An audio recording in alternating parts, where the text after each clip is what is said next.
Hello, I'm Katie Steckles. And I'm Peter Rowlett. And Katie, what's today's mathematical object?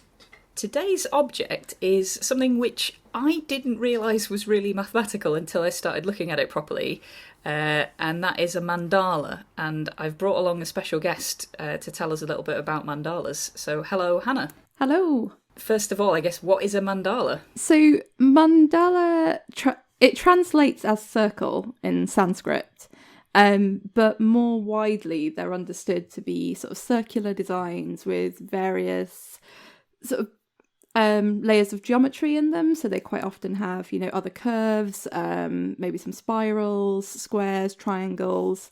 And these sort of shapes are all built up around a circular framework, usually with some sort of symmetry involved. Okay, so, I mean, I guess the picture for this podcast is a picture of one of your mandalas, but where might people have seen other ones? You tend to see them all over the place. So I guess most recently on bookshop shelves as part of like mindful colouring books. They seem to have absolutely sort of exploded there. But they've been around for thousands of years. So you'll quite often find them hidden in architecture. So everything from churches to mosques, temples. They're often found sewn onto cloth. And you also get these sort of temporary mandalas that are created on floors using things like rice flour. Okay. So, I mean, I guess it's also probably polite for us to introduce who you are as well. So maybe could you tell us a bit about yourself and what's your interest in? Yeah. So I'm Hana Ayoob. I'm a science communicator and an illustrator. And I've always drawn, I've always sort of created things. But when I was around 12, I picked up a henna cone for the first time. And henna is this sort of plant-based paste, which is used to create temporary tattoos, and it's used quite widely in lots of different cultures. So I come from sort of an Indian Muslim family where it's really common to especially have henna on your hands for things like weddings or Eid. And because I'd always been sort of artistic, my mum was like, do you want to try actually doing some henna instead of just getting henna tattoos? And I was hooked. Basically, I started off practicing on myself, and then, when cousins and aunts started to notice that I was doing a pretty good job, they'd all start asking me to do henna tattoos for them all the time. And I enjoyed it so much that I started filling sketchbooks with designs as well. And that pretty much went on like right through my teens. It was sort of like one of my main artistic outlets. And those sort of mandala shapes, especially the symmetry and the pattern, has sort of stayed with me right up until now. And so a lot of my illustration work, even though it's now more science themed, it tends to have those same sort of patterns and circular designs in them as well. Okay, so, I mean, you've mentioned symmetry there. Mm-hmm. I feel like this is the kind of mathematical kind of hook into this, certainly for me, because I am obsessed with maths and nothing else. That's completely false. I also appreciate art, so that's fine. But yeah, like what kind of symmetries do you expect to see in this? This is when I'm going to get it wrong again. Like the last time we talked about this, I mixed up my forms of symmetry. So I think it's rotational symmetry that tends to be in mandalas, not necessarily circular symmetry. Okay, yeah, so the whole thing is a circle, but you might have, a subset of, I guess the full circle symmetries is any possible rotation, but you'd have like maybe a quarter turn or a sixth of a turn or... Yeah. And I guess it could be any of those, right? Yes, yeah, you can have sort of any number. I generally find sort of some numbers look more pleasing than others. So different, I guess I'd think of them as segments rather than sort of in terms of rotation. You can have mandalas that aren't... So what's the form of symmetry where it's just like, you could actually stick a mirror in and you'd actually have a... Yeah, like a reflection. Yeah, so you can have mandalas that have rotational symmetry but don't have a sort of reflection in them. And those can be like a bit more challenging to draw, actually, because you sort of are trying to figure out what you're doing. Yeah. Can you talk about the process of drawing them? How are people very aware of, I'm going to do a six-fold symmetry one or a... I think it really varies. I used to draw most of my mandalas like completely freehand, and I've historically hated drawing anything in pencil, and I tend to go straight in pen.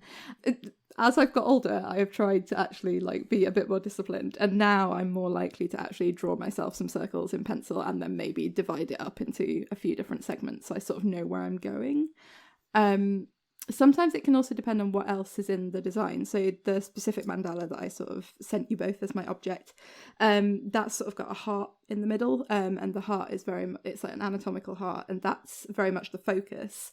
So it's got, I can't actually count how many segments are on this one, because the heart's the focus, so the segments around it are quite small and more sort of decorative and radiating outwards. Yeah, I mean, I guess so. Hannah and I have been running some workshops around this, because my natural instinct when I discover something interesting is to run a maths workshop around it. So it was kind of a mashup of a couple of things. So I did a workshop several years ago now, actually, that was based in a venue in Dublin.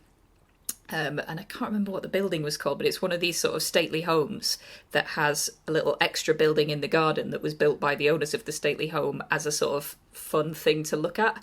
I guess, if you've got a garden that's too big, that inconvenience, and the view's a bit bland, you might want to maybe build something to make it a bit more interesting.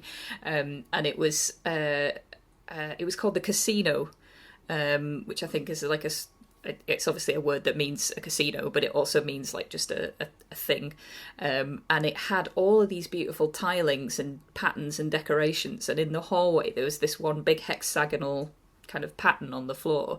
And they asked me to come and run a maths workshop there. So I did some stuff about symmetries and tilings, and like, can you find, something in the room with a reflection symmetry? Because the whole place is stuffed with these beautiful mosaics and patterns and things. But they had this big hexagonal thing on the floor, and I was like, right, well, we'll just draw that.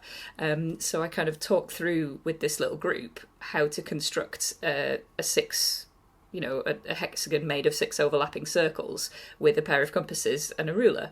And I didn't think much of it at the time, but afterwards one of the people who worked in the building came to me and said, I know that workshop was for kids, but that was really good. Like, we had a really good time, and, we would totally do a workshop like that. And that's always kind of stuck in my head as like, even just a simple activity like constructing this shape. I found it quite fun because I like the sort of geometry of it. And there's all the stuff about ruler and compass constructions and the sort of playing around with the rules and that kind of thing. But then when I realised that you could construct something like a mandala based on that shape, I was like, that's a natural fit for a really nice workshop. So I discussed this with Hannah, and we put together this session that is sort of a bit maths and a bit art, which is quite nice. So you can do them based on this sort of hexagon shape.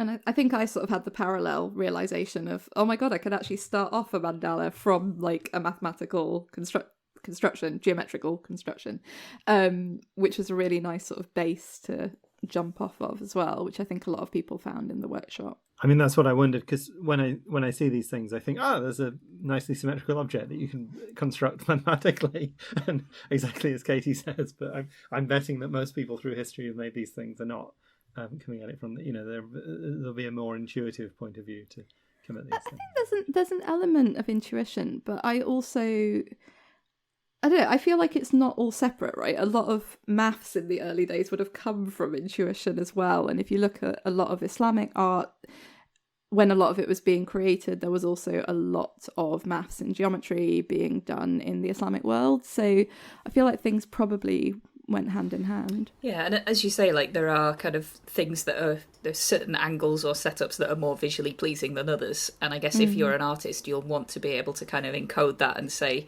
okay, this has worked well and this one looks good. How do I replicate that again? Maybe I'll need to actually pay attention to what structure I've got underneath this. So, yeah. Could you tell us about the history then? Where do these originate? So, I realise I haven't put any dates here, which isn't great.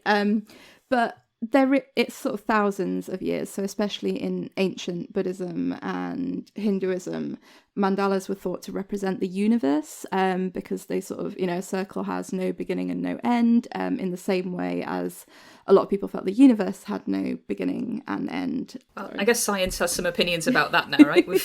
We have a theory. Yeah, science does have opinions. But I think it's that thing of, continuation and something that flows. And so historically, they've been used a lot for meditation as well. So mandalas that are specifically used to sort of focus on, to sort of clear the mind.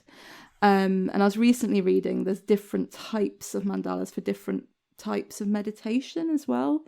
So sort of one's for stillness, one's for teaching. But I don't know too much about that. I mean, maybe it's hexagons for like hexagons for stillness and pentagons for learning. I don't know.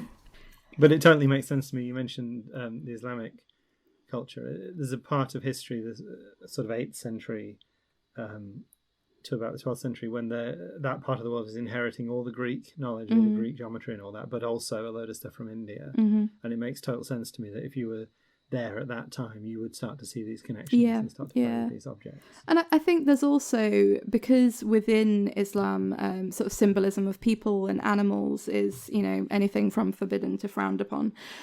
Geometric art ends up being this big thing, in architecture, in decorating homes, mosques, palaces. And so this sort of artwork and the artists who created it would have just flourished. So you mentioned that your art has become more sciencey because I guess in your career as a science communicator, that's part of it. Like, what kind of stuff have you been doing with mandalas? My background's in zoology, and so I draw a lot of animals. And of course, there's loads of symmetry in the natural world as well. So it can be anything from, I'll draw a manatee or a honey badger or some other bizarre animal, and I'll just sort of fill it up with sort of mandala-like patterns. But other times I'll end up, drawing a bird and actually taking inspiration from the sort of feathers and building up a sort of mandala symmetrical type design, but whilst keeping the sort of feather structure there as well, because you get things like feathers which are just beautiful symmetrical objects, in their own right, and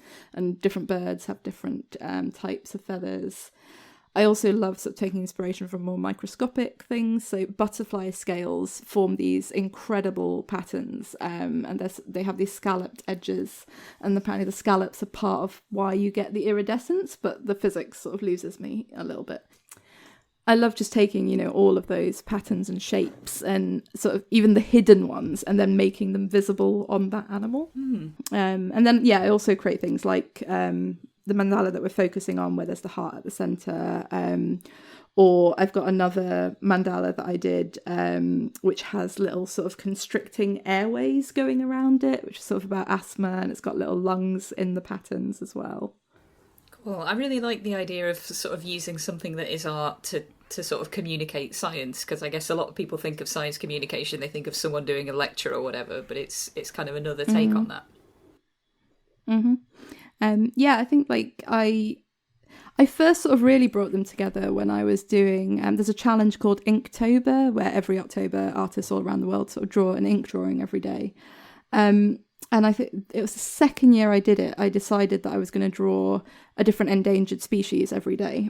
And as part of doing that, I started adding notes about the species.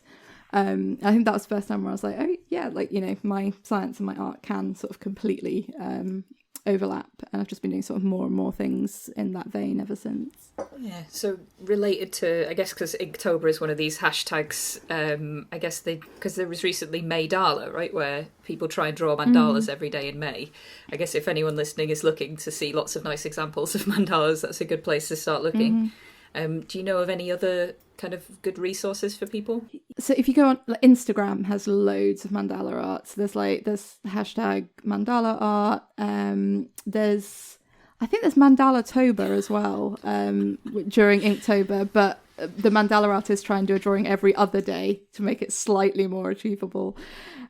And you can normally, if you search for like anatomical mandala or science mandala, you start to get things just because there's so much stuff on Instagram. Cool. I wonder how many maths mandalas there are. Don't know. I haven't looked it up. I think that was the interesting thing about our workshop, was because we ran it as a workshop that was definitely a maths workshop and definitely an art workshop. And I suspect that in terms of attendance, we got people who were there for the art and people who were there for the maths, and probably some who were there for both. But, you get the feeling that there's like maths teachers on a weekend off looking for something fun to do, and there were some really nice kind of inspirational things, and we gave people some sort of pointers to ways that they could decorate it, because I always have this awareness that if you say to people, have complete creative freedom and do whatever you want, then they suddenly go, oh, I don't have any ideas. But we gave them some sort of suggestions, including things like put fractals in there and kind of do repeated patterns at different scales, and ways to, and I talked a little bit about the sort of geometrical constructions and things like bisecting angles and bisecting lines. And there were lots of really nice questions that came back as like, oh, if I wanted to do this, how would I find the point that's halfway between here and here? And it's really nice that it kind of inspired that kind of thinking. Yeah, it was really good fun, and like the fractal inspired patterns have definitely now like made it into my repertoire. Like I find myself just filling things with circles. So people can go to aperiodical.com and find this episode and see the one that you sent us. But if they want to find more of your art or find out more about things that you do, where can they find you online? So they can find me at Hana Ayoob on Twitter, at hana.ayoob on Instagram. And if they search for Curious Octopus on Etsy, they'll be able to find my shop, which has lots of my art in it. Thank you very much for having me. Thank you. And on that note, I am also on Twitter at Steckles. And I'm at Peter Rowlett, and the podcast itself is at Maths Objects. And as Peter mentioned, if you want to find more episodes of the podcast, you can head to the website where we both blog, which is aperiodical.com. And if you want to send us a message, talk to us about anything to do with maths and art or anything else at all, you can email us at objects@aperiodical.com. The music is Funk Game Loop by Kevin MacLeod, licensed under Creative Commons.